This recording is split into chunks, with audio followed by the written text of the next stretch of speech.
안녕하세요. 반갑습니다. 반갑습니다. 저는 참 하나님의 교회 감남원에서 우리가 어떻게 하여야 그리스도 안에서 다시 왕노릇하는 사도들의 때의 영광을 얻을 수 있을까 하고 성경을 연구하고 찾아서 전해드리고 있는 김기호라고 하는 사람입니다. 오늘 여러분들에게 전해드릴 말씀의 주제는 궁전에서 광야로라는 주제로 삼았는데요. 히브리서에 증거된 말씀입니다. 이 주제의 말씀을 성경 전반적인 증거를 통해서 정리된 메시지를 먼저 참고해 드릴 수 있도록 하겠습니다. 주제는 궁전에서 광야로인데요. 히브리서 11장 24절에서 26절에 근거한 말씀입니다. 선고하겠습니다. 믿음으로 모세는 장성하여 바로의 공주의 아들이라 칭함을 거절하고 도리어 하나님의 백성과 함께 고난받기를 잠시 죄악의 날을 누리는 것보다 더 좋아하고 그리스도를 위하여 받는 능력을 애굽의 모든 보화보다 더 큰 재물로 여겼으니 이는 상주심을 바라봄이라. 아멘. 아멘. 내용을 참고하겠습니다.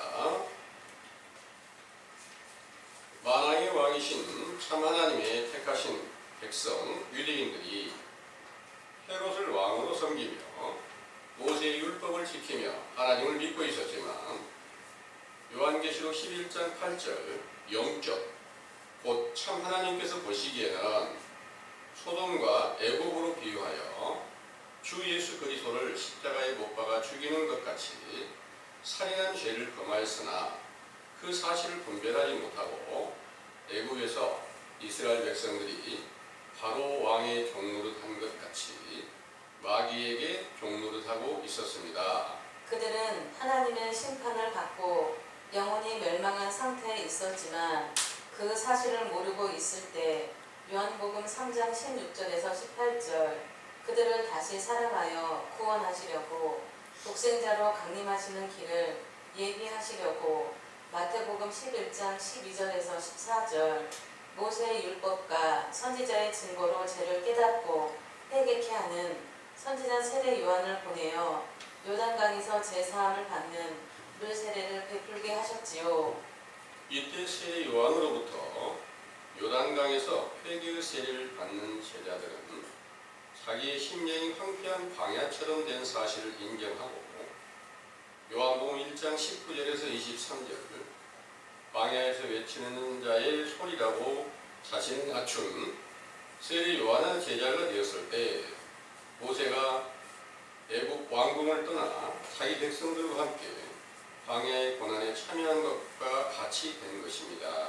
모세와 함께 광야의 고난에 참여한 이스라엘이 여호수아와 함께 요단강을 건너 일곱 족속을 멸하고 가나안 땅의 안식을 얻게 된 것 같이 세례 요한의 제자들이 예수님의 제자로 돌아가 결국 성령 세례를 받았을 때 베드로전서 2장 9절 왕 같은 제사장이 되어 그리스도와 함께 왕노릇하는 영광으로 하늘 궁전에서 안식하게 하셨으므로 그 거룩하신 이름이 영원히 영광과 찬송을 받으시기에 합당하시나이다. 아멘. 그때 제자들이 예수 그리스도와 함께 왕노릇을 한 것은 예수 그리스도의 이름을 주어 사도행전 2장 36절에 42절 그 이름으로 세례를 베풀어 예수님을 십자가에 못 박은 죄인들의 죄를 사함받고 성령을 선물로 받게 하는 일로 시작하여 사도행전 3장 1절에 10절 그 이름으로 안진병이를 일어나서 걷게 하며 고린도후서 12장 12절 많은 핍박을 받으면서도 모든 것을 참고 표적과 기사와 권능을 행하며 그리스도를 자랑하여 믿는 자들로 천국의 궁전에 참여케 한 것이었죠.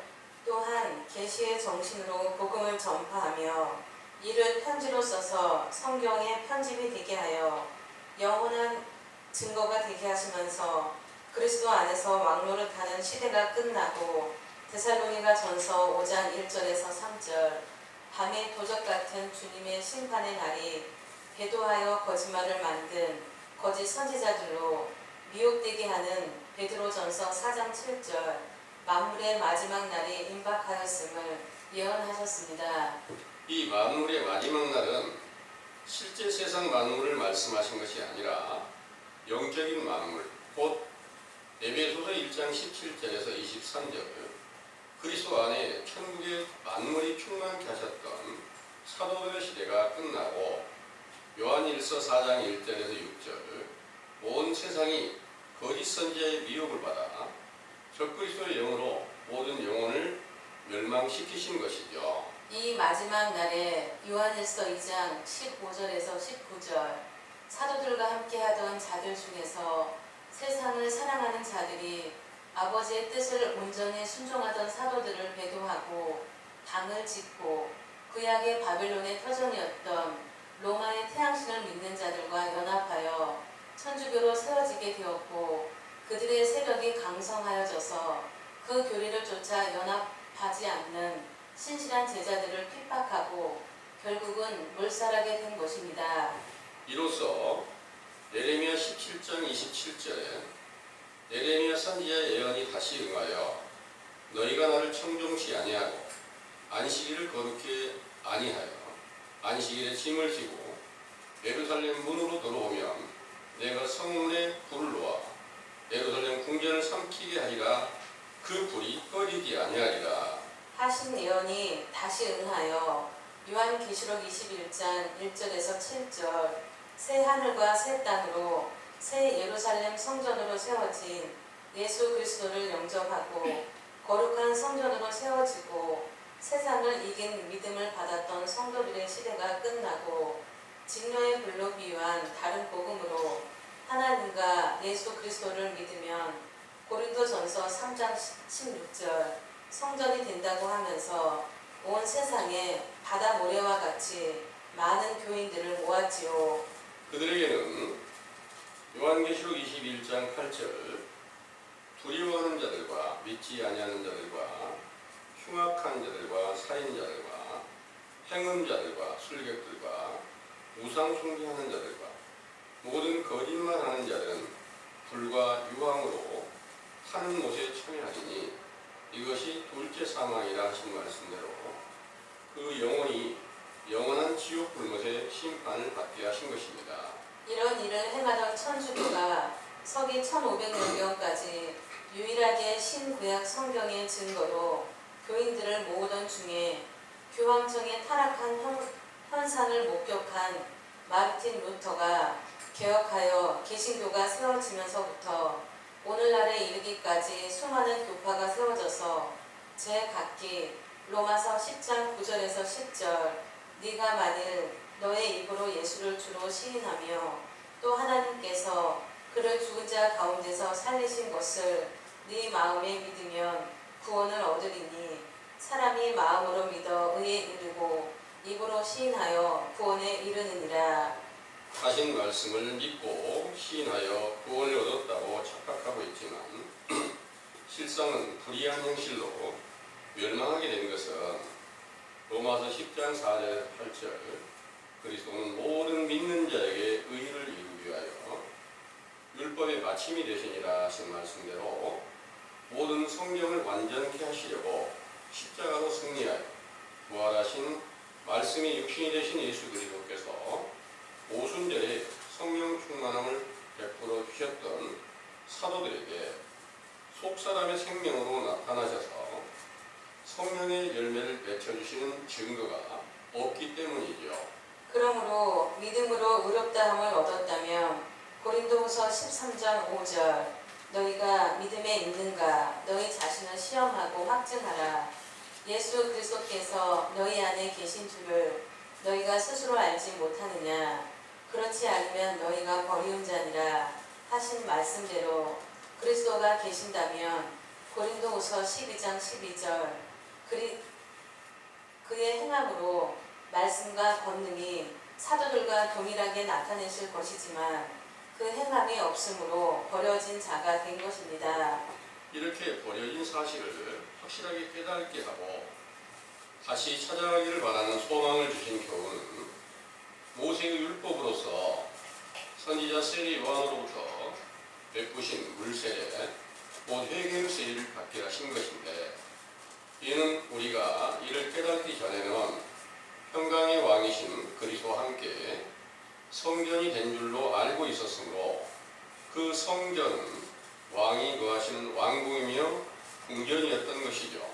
그러나 그것은 거짓말이었기에 그곳은 영적으로 보면 요한계시록 11장 3절에서 8절 만군의 주 앞에 섰는 두 감람나무로 비유한 모세와 선지자가 무적행에서 올라온 짐승과의 전쟁에서 패하여 죽임을 당하여 그 시체로 있는 큰 성길 곧 멸망으로 인도하는 넓은 문으로 들어가는 큰 길이며 소돔과 애굽이라고도 하는데 주 예수께서 십자가에 못 박히신 곳이라고 하셨으므로 회개와 세례를 받은 우리가 애굽 왕의 궁전에서 모세와 함께 광야로 옮겨진 것입니다. 이렇게 광야로 옮겨진 우리의 영혼의 양식은 민수기 11장 4절에서 9절 가시와 같고 진주와 같은 모양으로 하늘에서 밤에 이슬이 내릴 때 내려주신 만나로 비유한 광야에서 외치는 자의 소리인 마태복음 11장 12절에 14절 세례 요한의 때에 속한 교훈으로 천국이신 예수 그리스도를 침노하듯 찾을 수 있는 기회를 주신 것이죠. 이 기회를 얻고 영적 광야에 속한 우리는 모세와 함께 광야로 나온 이스라엘 백성들 중에서 신명기 34장 1절에서 8절 모세가 모압 평지에서 죽어 장사된 후에 여호수아와 함께 요단강을 건너 가나안 7 족속을 멸하고 안식하게 하셨던 것처럼 인자이신 예수님을 만나서 마태복음 11장 1절에서 6절 확실한 증거를 보고 들음으로 그의 제자로 돌아가 그 명령에 순종하는 것입니다. 그 명령은 마태복음 16장 24절에서 28절 자기를 부인하고 자기 십자가를 지고 나를 쫓으라. 누구든지 나를 위하여 자기 목숨을 잃으면 찾으리라. 인자가 아버지의 영광으로 그 천사들과 함께 오리니 그때에 각 사람의 행한 대로 갚으리라. 진실로 너희에게 이르노니 여기 섰는 사람 중에 죽기 전에 인자가 그 왕권을 가지고 오는 것을 볼 자들도 있느니라. 하시고 또 마태복음 19장 28절 예수께서 가라사대 내가 진실로 너희에게 이르노니 세상이 새롭게 되어 인자가 자기 영광의 보좌에 앉을 때에 나를 쫓는 너희도 12 보좌에 앉아 이스라엘 12지파를 심판하리라. 하신 약속이 예수께서 부활의 영광을 얻으신 후 사도행전 2장 1절에서 4절 오순절에 급하고 강한 바람 같은 소리로 비유한 시편 104편 4절 천사들과 또 불에 혈하고 하신 화염으로 비유한 사역자들과 함께 왕의 권세로 나타내신 예수 그리스도의 이름으로 왕노릇하는 영원한 궁전에서 안식하게 된다는 것을 굳게 믿으시기 원합니다. 아멘. 잘 들으셨나요? 아멘. 지금 이 메시지의 내용이 한마디로 말하면 여러분들 자신을 낮추십시오 하는 그런 내용입니다. 낮추시면 하나님께서 다시 높여주시겠다는 약속입니다. 신약시대에 선지자 세례 요한이 오기 이전까지 유대에 온 나라는 헤롯을 중심으로 모세의 율법을 잘 지킨다고 하면서 아브라함의 후손으로서 우리는 구원받은 백성이라고 믿고 있었죠. 그런데 하나님의 보냄을 받은 선지자 세례 요한이 회개하라는 명령을 전파할 때에 그 명령의 말씀은 모세의 율법으로 죄를 깨닫고 너희들이 아브라함의 후손이 아니라 뱀과 독사의 자식이다. 이걸 알려주신 교훈이었습니다. 그 교훈을 듣고 세례 요한의 제자로 돌아온 자들은 하나님께서 명령하신 대로 자신을 낮추었고, 자신을 낮추게 되니까 하나님께서 다시 높이기 위해서 인자이신 예수님을 만날 수 있게 하셨고, 그 예수님을 만나는 과정도 예수님 자신도 선지자 세례 요한에게 세례를 받고 모든 의를 이루신 후에 마귀의 시험을 받고 마귀를 이겨내고, 그리고 나서 그 다음부터 회당에서 복음을 전파하시면서 많은 표적과 기사를 나타내시면서 내가 바로 너희들이 기다리던 그리스도다, 이 말씀을 전했지만 듣지 않는 자들은 당신이 어떻게 그리스도였느냐, 귀신의 왕이지 않냐, 이렇게 배척하고 결국 예수님을 십자가에 못 박아 죽이는 그런 죄악까지 범하였다는 사실을 여러분들은 잘 알고 계시죠. 그러면 이런 일로 하나님께서 이 모든 일을 행하시는 일인데, 예수님께서 핍박을 받으시고 죽으시기까지, 또 죽으셨다가 부활하시기까지, 또 부활하신 예수 그리스도를 통해서 그 믿는 제자들이 오순절에 성령 세례를 받았을 때 그들은 다시 그리스도 안에서 왕노릇하는 권세를 얻게 되었다는 것을 믿으시기 바랍니다. 네. 이때 예수님께서 가르친 모든, 육체로 계실 때 전하신 모든 말씀들은 한마디로 너희를 낮추라 해요. 낮추는데 어떻게 낮춰야 될 것이냐, 바로 물로 들어가라는 거예요. 물 세례로 들어가라는 거예요. 그러면 다시 성령 세례로 거듭나게 한다. 이게 바로 예수님께서 명령하고 선지자 세례 요한이 처음 하나님의 보냄을 받아서 명령한 내용인 것을 여러분들은 잘 믿고 계시죠? 그러면 예수님께서 육체를 입고 오셨을 때 세례 요한으로부터 시작한 교훈은,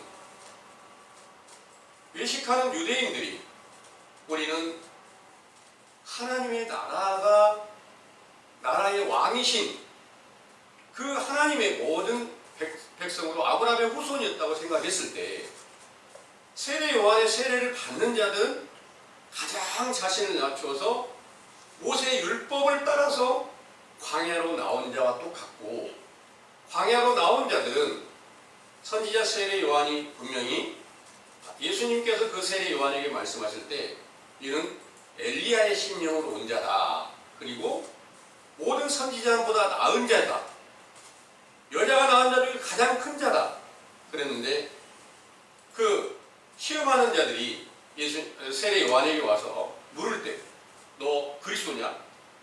이렇게 물으니까 아니에요. 너 그러면 선지자냐? 그러니까 아닙니다. 너 엘리야냐? 그러니까 아닙니다. 그럼 너 뭐냐? 그러니까 나는 광야에서 외치는 자의 소리다, 이렇게 말씀하셨습니다. 그것은 이사야 40장에서 말씀하신 것을 이루시기 위한 내용이었습니다. 광야에서 외치는 자의 소리라는 게 뭐냐? 이제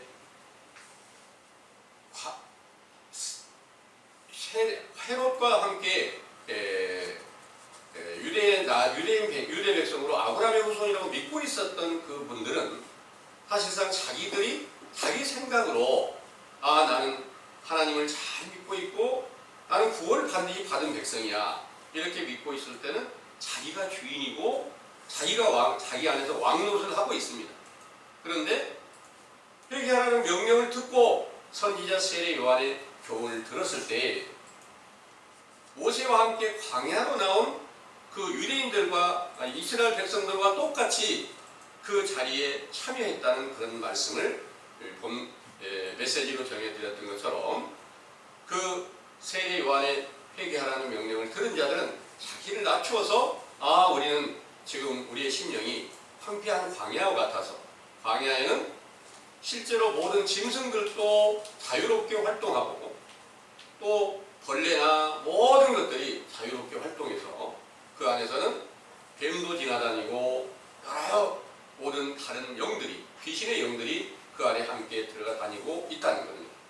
그런데 이제 그 광야에 속한 자들에게 회개하라는 명령을 전하는 것을 듣는 것은 그 명령의 말씀은 너희들이 지금까지 아브라함의 후손이 아니었고 귀신의 영을 받았고 또 모든 더러운 이익을 쫓아서 믿었기에 이 세상을 쫓아 믿었기에 너희들이 세상 왕의 그 권세로 아브라함의 후손이라고 하지만 결국은 너희는 독사의 자식들이 맞다 이렇게 말씀하신 것을 듣고 믿는 자들은 광야에서 외치는 자의 소리를 들었죠.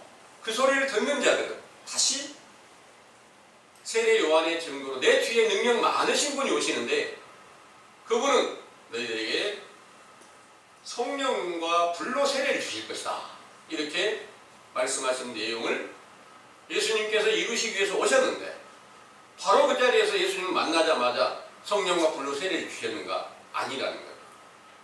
예수님도 세례 요한의 세례를 받았고 예수님이 육체로 계실 때까지는 돌아온 모든 자들을 물로 세례를 줘가지고 회개하라는 명령을 전해줬으니까 그 물세례 안에 속해 있을 때는 전부 다 영적인 광야에 속하였다는 사실을 알려줬고 그 광야에 속하여 있던 자들을 결국 요단강을 건너서 가나안 땅에 가서 안식하게 하셨던 이스라엘 백성들처럼 예수님께서 부활하신 후에 성령 충만함을 주셨을 때 가나안 땅에서 영원한 안식을 얻게 하고 그리스도 안에서 왕노릇하는 권세를 주셨다는 것을 믿으시기를 원합니다. 아멘. 이 말씀은 바로 예수님께서 자기 제자들에게 약속하신 내용을 바르게 지키신 것입니다. 그 내용은 마태복음 16장에 한번 보겠습니다.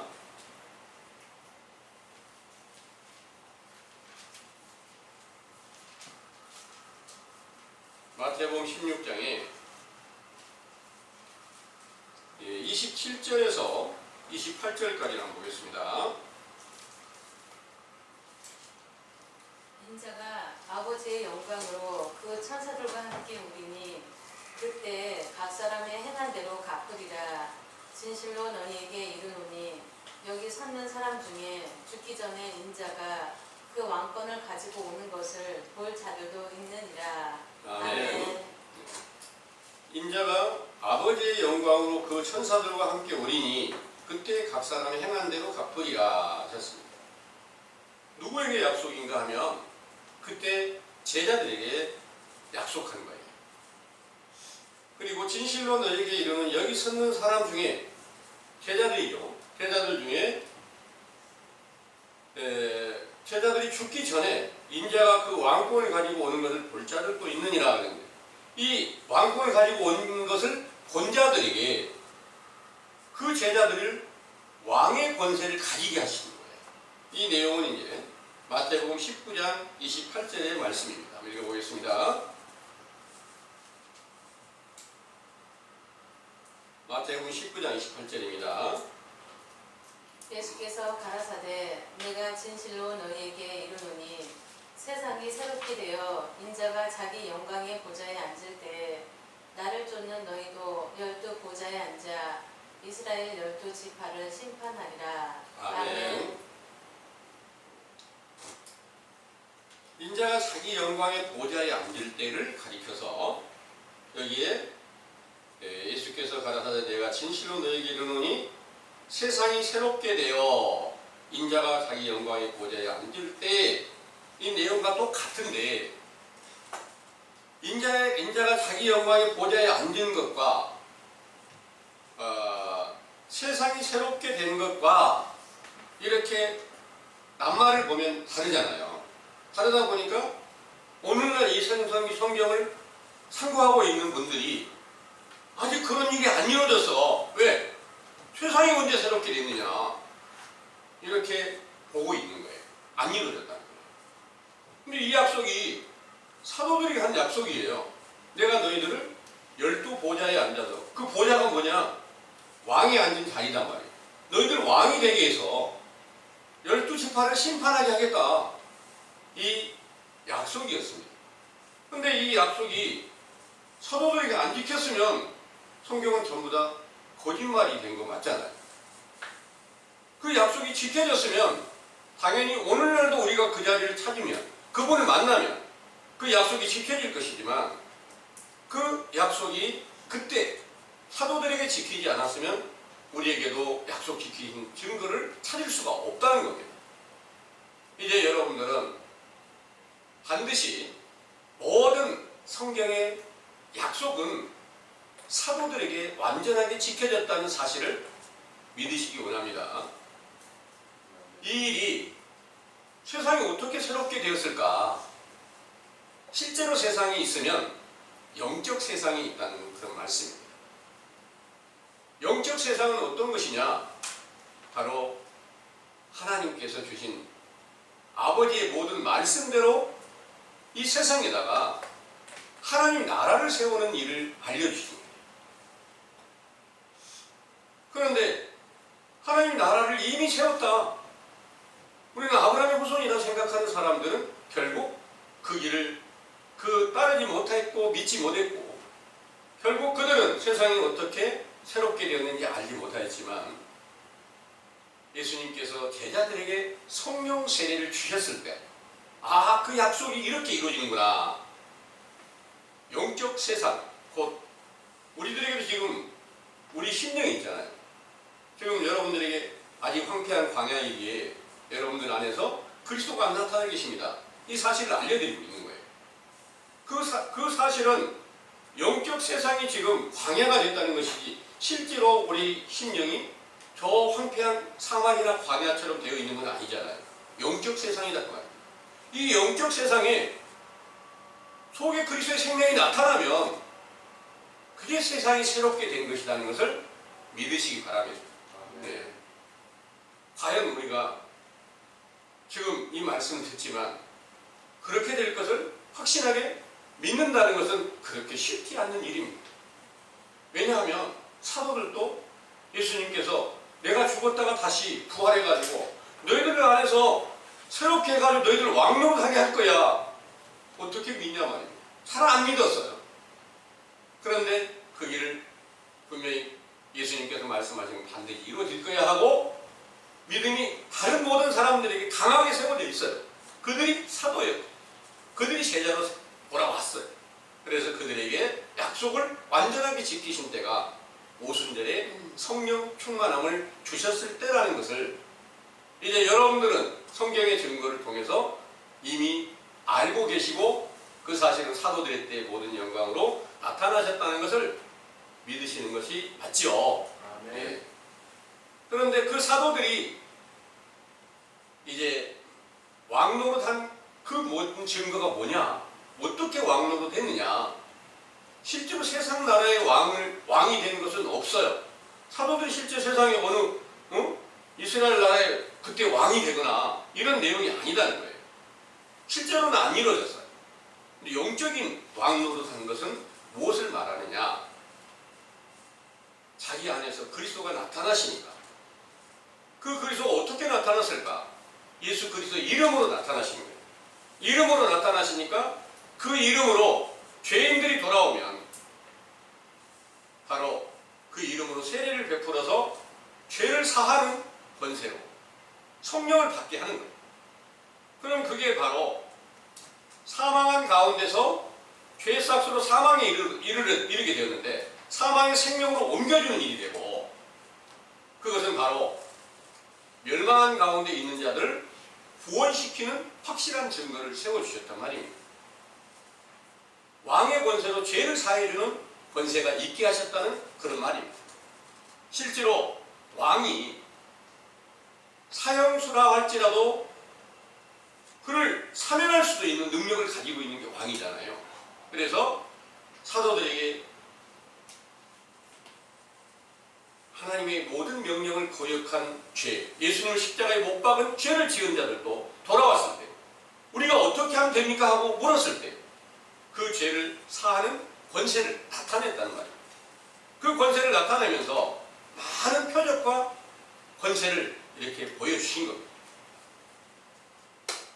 태어날 때부터 안진뱅이 된 자를 낫게도 하고 모든 귀신 들린 자와 또한 모든 병든 자들이 솔로몬 행각에 모였을 때 한 사람도 빠짐없이 다 낫게 하는 그런 영광을 보이셨고, 이거는 바로 사도들이 스스로 한 게 아니라 그 안에 예수 그리스도께서 만왕의 왕이 되신 아버지와 함께 계셔서 그 영광으로 나타내셨다는 것을 믿으시기 바랍니다.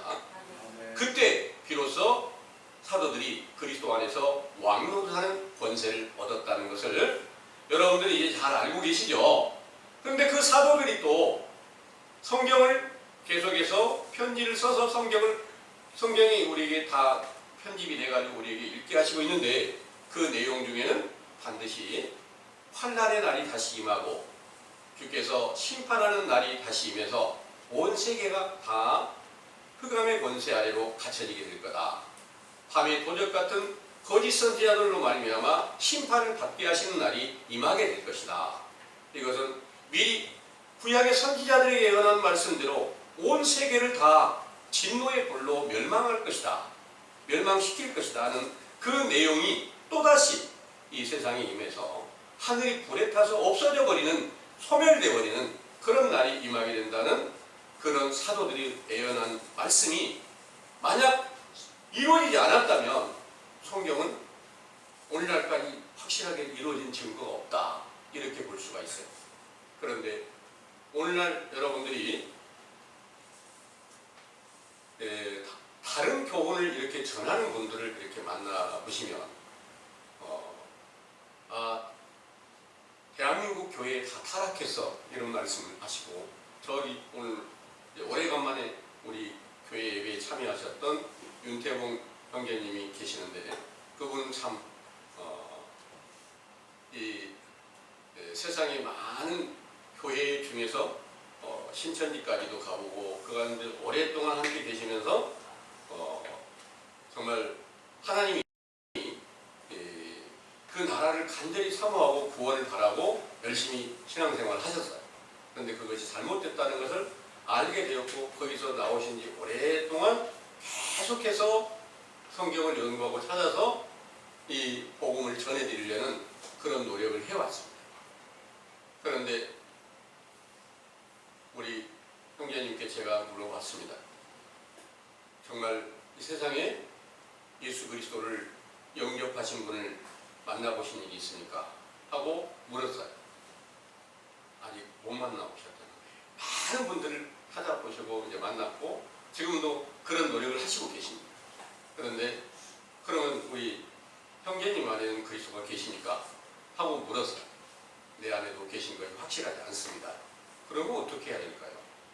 일단 감남원으로 다시 돌아오세요. 이렇게 해서 이제 조금 관심을 가지시고 오늘 함께 참여하셨습니다. 이제 이 내용은 이렇습니다. 오늘날 이 세상이 다 어떤 교훈을 베풀고 있느냐? 로마서 10장을 한번 보겠습니다. 로마서 10장입니다. 9절에서 10절의 말씀을 보겠습니다.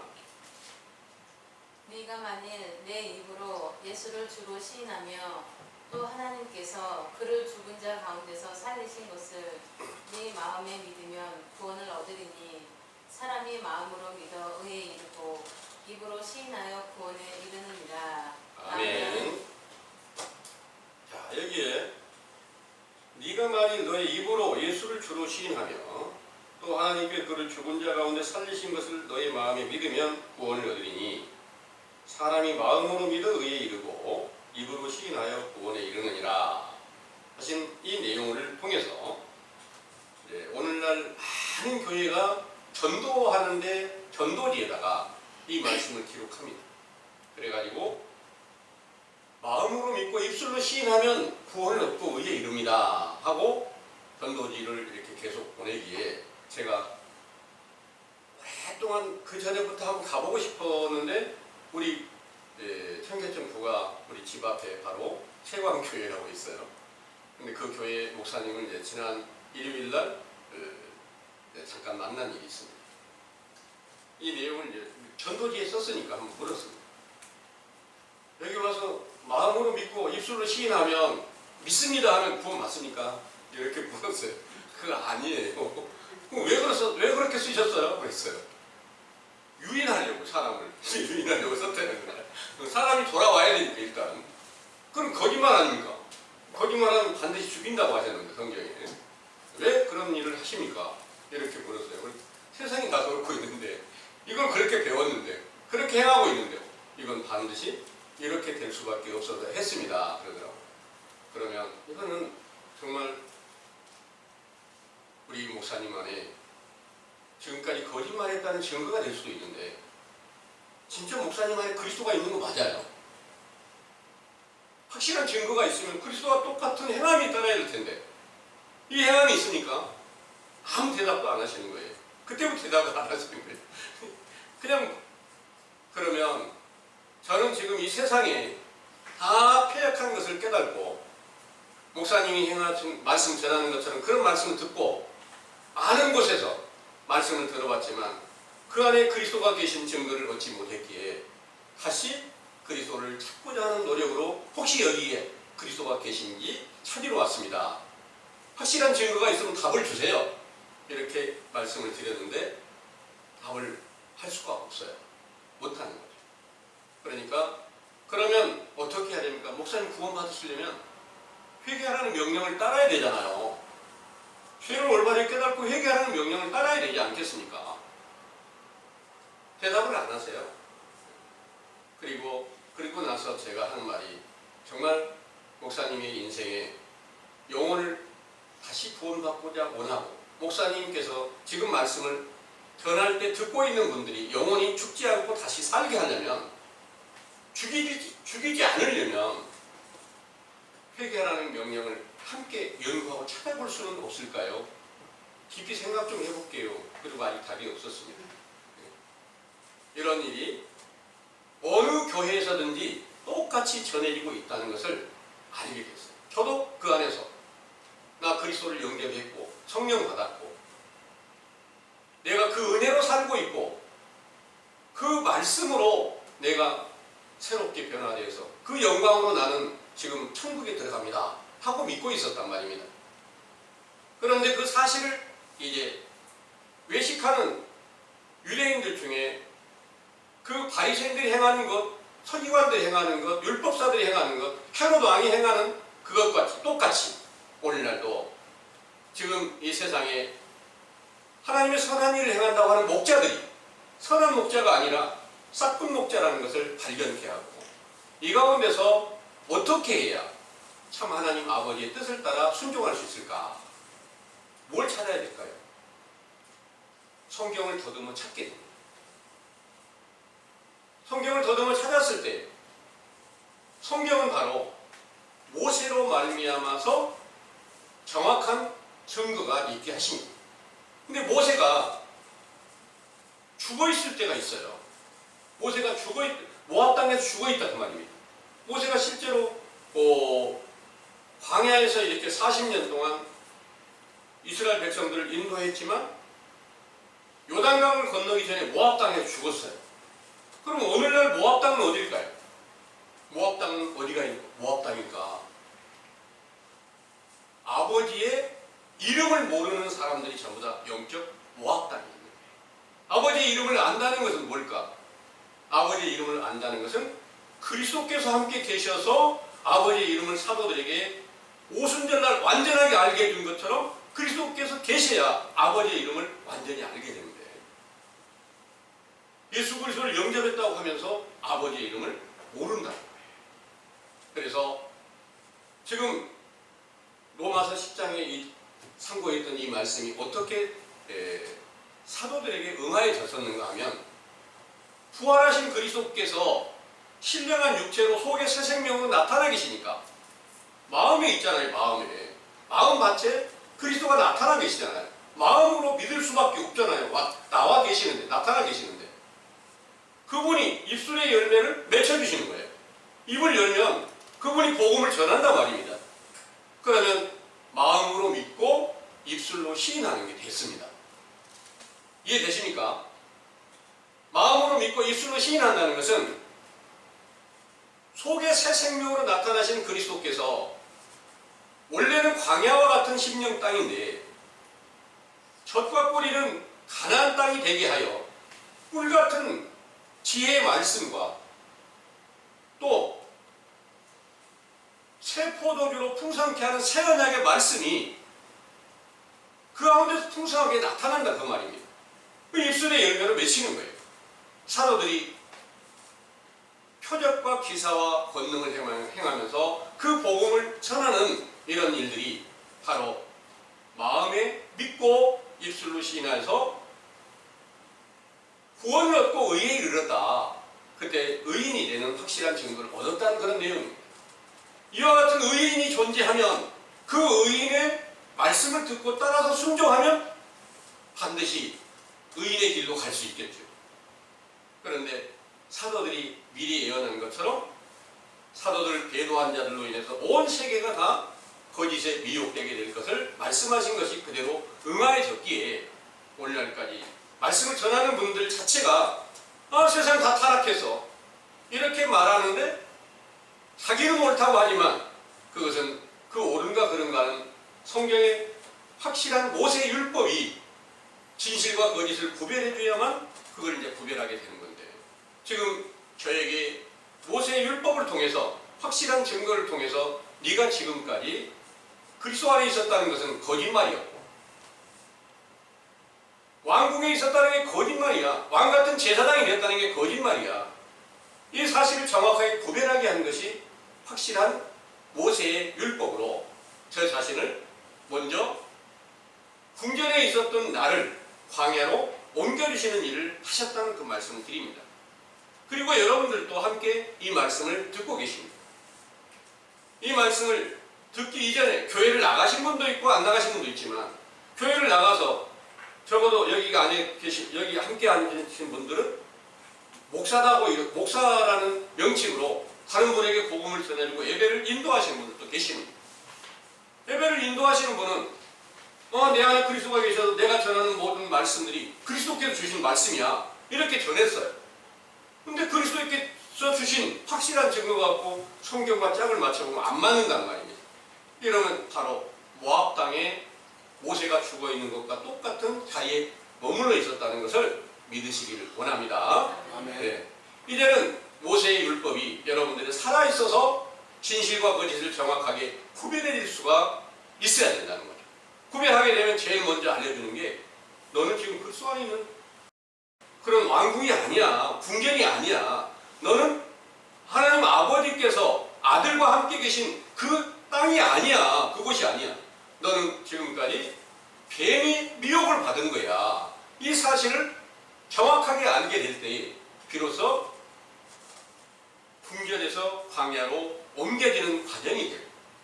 그렇게 낮춰져, 그건 바로 선지자 세례 요한을 통해서 물 세례로 요단강 안으로 들어가는 것과 똑같고, 그 침례를 받은 것과 같고, 또 예수님께서 오셔서도 똑같이 회개하라는 명령을 전하고 침례로 행하셨던 것과 똑같은 자리에 침륜에 빠지는 그런 과정에 여러분들이 함께 돌아왔다는 것을 믿으시기 바랍니다.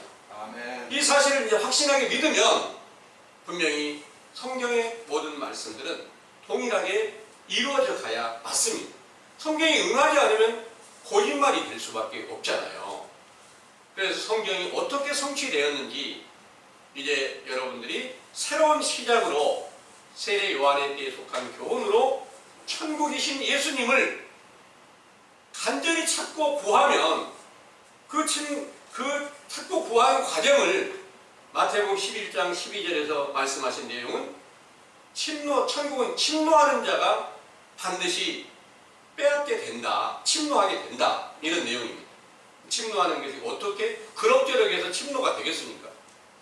여러분들 안에 함께 머물고 있는 마귀는 굉장히 강합니다.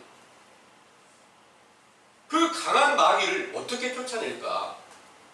여러분들 안에 육신의 생각이, 세상에 속한 모든 것들이 다 탐욕이요, 정욕이요, 이런 모든 것들이 하나님과 원수가 되어 있다, 이런 말씀을 하셨습니다. 그래서 본문에서 말씀을 찾아볼게요. 본문에서 히브리서 11장을 한번 다시 봅니다. 11장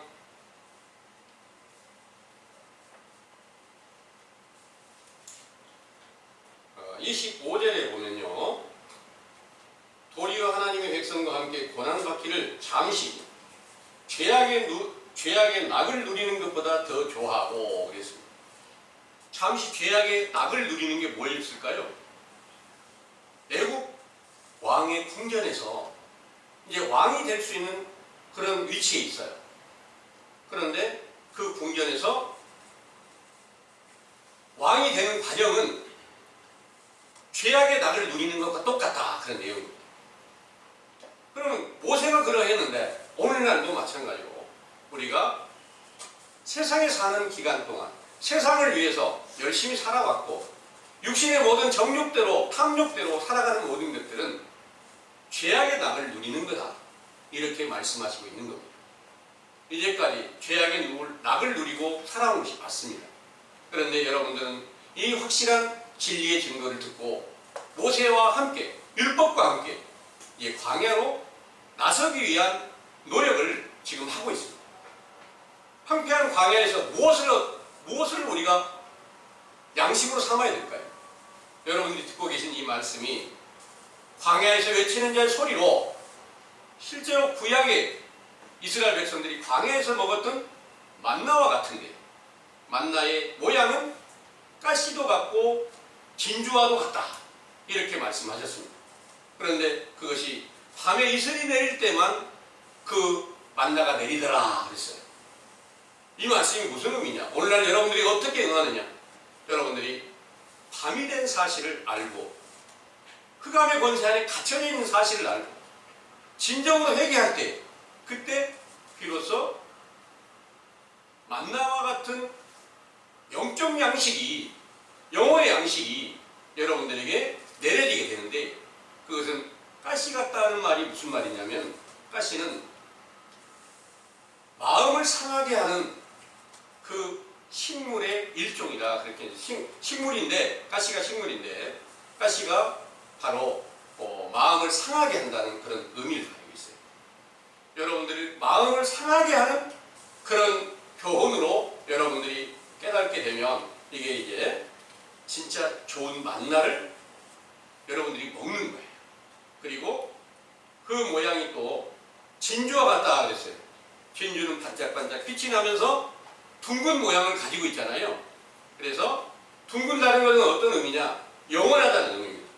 영원한 참 하나님의 빛의 말씀으로 비유한 하나님의 진리의 법이 바로 빛이다. 그래서 빛으로 비춰지는 이 말씀을 통해서 여러분들이 죄를 깨닫고 상한 심령이 되는 제사를 드리게 될 때 여러분들이 지금 만나와 같은 확실한 천국 복음을 듣고 이로 인해서 다시 왕궁으로 나아가는 예수님을 만날 수 있고 예수님을 만나면 사도들이 그리스도와 함께 왕노릇하게 되었을 때 그 영광, 오순절의 영광과 동일한 영광을 함께 이루어갈 수 있게 된다는 사실을 믿으시기 원합니다. 아멘. 기도하겠습니다.